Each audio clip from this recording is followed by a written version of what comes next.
How's it going, Guardians? Shifty here, and today I'm back with my weekly vendor video. Now unfortunately, for the third week in a row, the armor rolls are pretty terrible this week.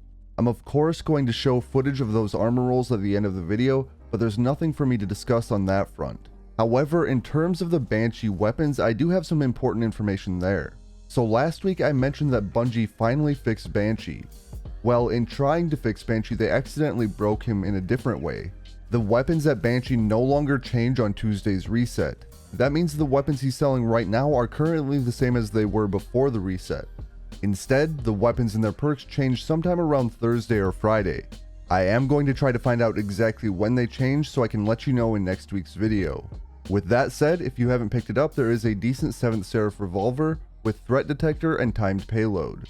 In addition to that, Banshee is still selling a rocket launcher with auto-loading holster, which is a great perk for rocket launchers, but it also has cluster bombs. Now, cluster bombs have fallen by the wayside in the past couple of years. However, if they ever get a buff to compete again, this might be a solid rocket launcher to have on hand. Next up, since I don't have too much else to talk about this week, I do want to go over some of the Eververse offerings.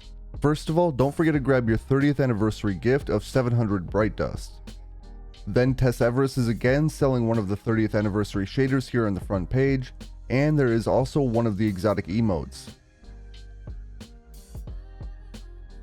Then if you go ahead and click on the Bright Dust tab on the left hand side, you're going to find a couple more 30th anniversary emotes.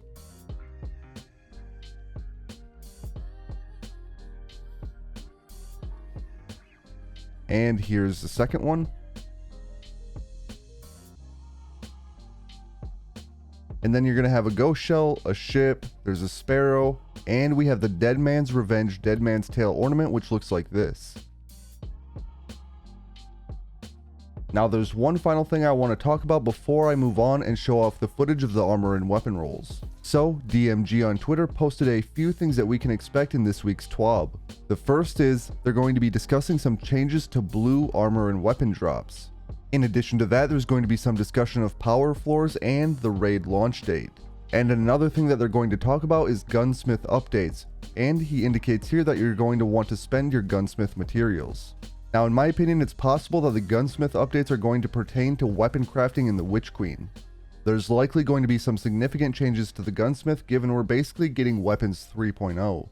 Anyway, as promised, I'm going to be showing you the footage of the remaining armor and weapon rolls for the week. If you want to stick around to check those out, feel free to do so. Otherwise, I hope that you have a great day, and I'll catch you on the next one.